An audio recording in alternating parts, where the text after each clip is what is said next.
Welcome to Amateur Redneck Workshop. I'm Harold and I'm the resident redneck here, and where I'm standing I almost cover up the decals, stickers from Chuck Bomarito's Outside Screwball.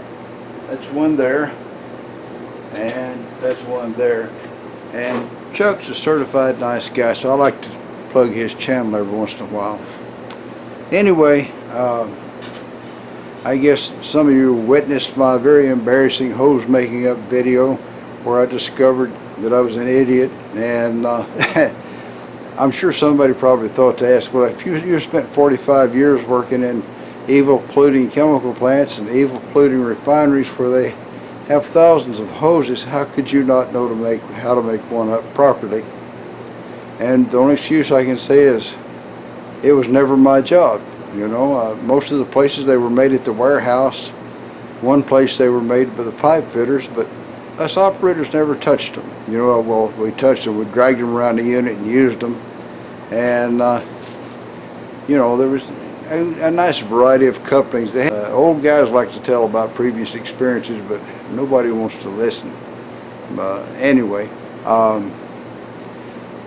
I've since went back and corrected myself, and I went down to Home Depot to see what they had in the way of barbed ends for making up hoses, and out of the whole place I found one spot where they had a male barbed end with a piece that you could couple two pieces of hose together with. It was barbed in both directions, and they had this, which is this guy right here, which I'm going to put on a hose today. And that was out of that whole rack of fittings for air hoses. That's all I could find.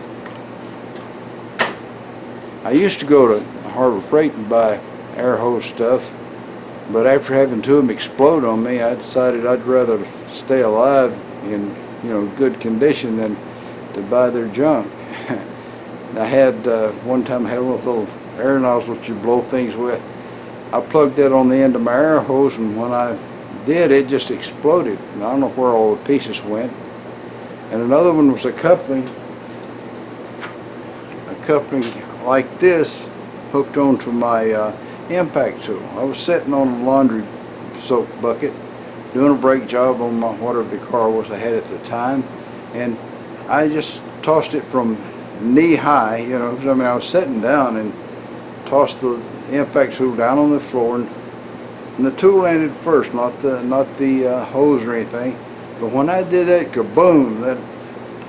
That coupling of this type busted. I mean, it just shattered, and that was the end of that for for using their fittings. They were way too thin. So anyway, let's get back to. I'm going to do it right this time, and the furrows made the other things pretty solid, even though I did it wrong with the wrong parts.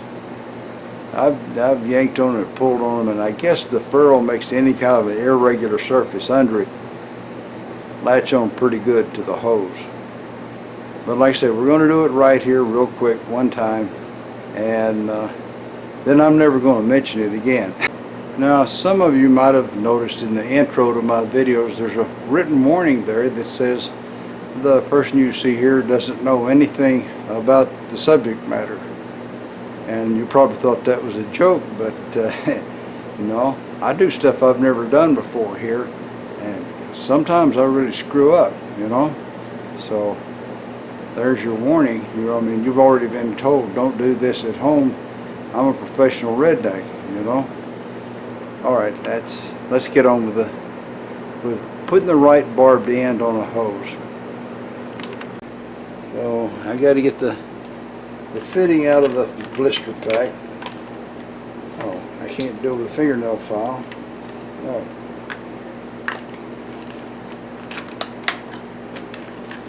I'm being from Texas, where most guys have got a pocket knife that would be more adequately described as a toad sticker or a bear killer. I got this tiny little knife, and they won't let you on an airplane with that, like as if you could do much damage with that, but hey, that's the way it goes. Anyway, around here, this is hardly qualifies as a knife. I'm going to cut this end off of here because it leaks. It leaks right there, and I'm not likely to have any particular good way to improve that. And I'm hoping that this thing will cut straight, kinda. I guess if I had something better, I could cut it straighter. That's not very straight. I'll have to clean that up. Y'all hang on. Alright, so I got it straight, and I made a little chamfer on the edge there because that helps me to put the ferrule on the hose. Because these ferrules are really tight. I don't know why. I don't know if I'm going to be able to get it on this hose.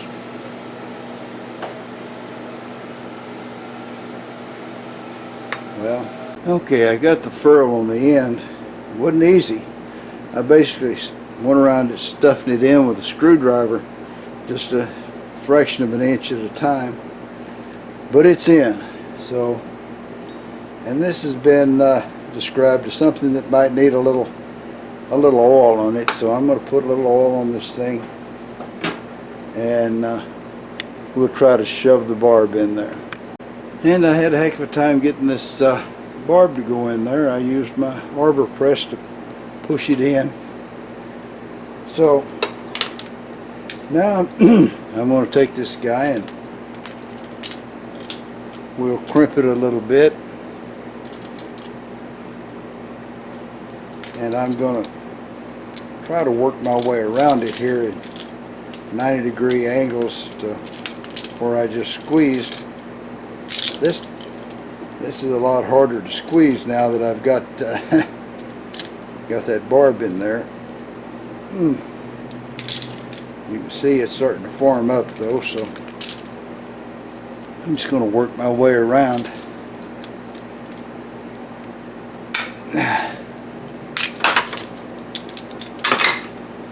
That's looking like a hose fitting.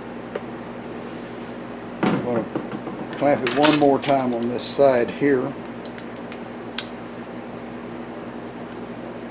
to be sure I've got the ferrule mashed down good and tight all the way around.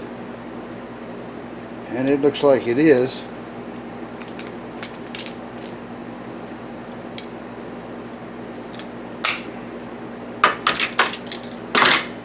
Alright, there we go. We'll turn on the compressor and pressure it up and see if it fits. Alright, so there's the air pressure on my compressor. That's where it shuts off. The maximum that's going to be out there on that hose.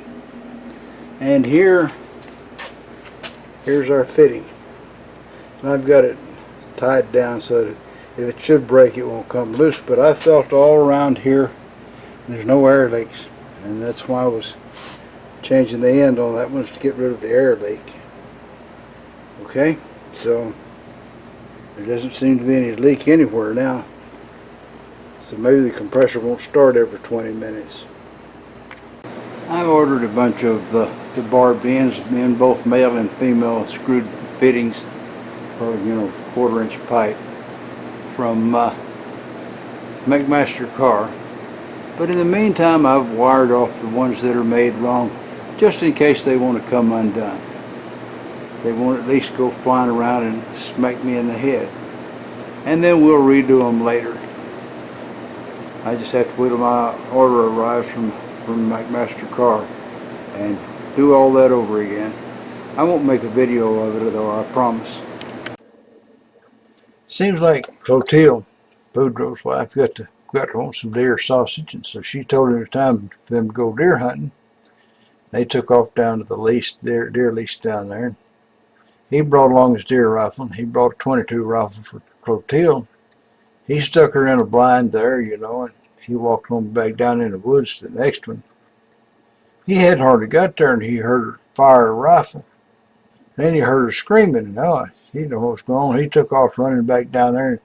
When he come around the trees into the clearing there's a guy standing there with his hands up like that, and he hears the guy say, yes ma'am, that's your deer for sure, if that's like you say, but just let me get my saddle off of it. Well, that's all, folks. Y'all try to subscribe if you're not already a subscriber. Leave a comment if you got something to say. And above all, remember, keep on keeping on. Bye now.